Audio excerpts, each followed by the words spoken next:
The lesson that we learn from our text is that finding Him, it's much easier than we think.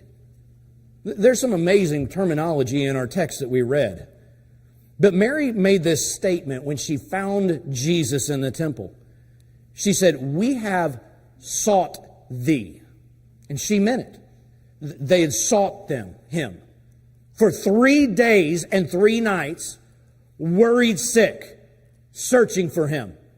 I imagine wherever they were, they turned immediately around and all the way back to Jerusalem. They stopped at every person they met. They looked everywhere around, seeing if there was any sign of Jesus. When they got back to Jerusalem, day and night, they were relentless in their pursuit to find Jesus.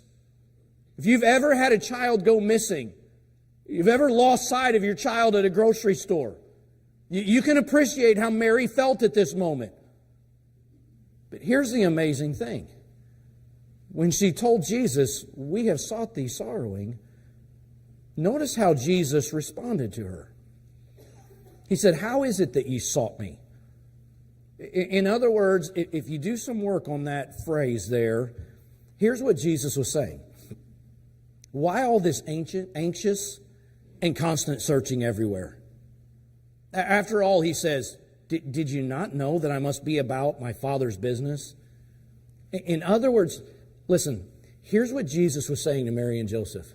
You spent 3 days sorrowing, anxious, worried, and running all over everywhere trying to find Me. But Mom, Joseph, did you not know where I would be? You should have known where to find Me.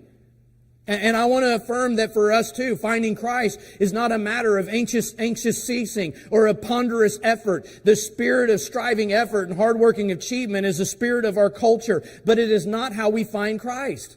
For Jesus is not hiding from us. He is easy to find, and if you'll simply look in the right place, it will not shock us that we find Him. One of the many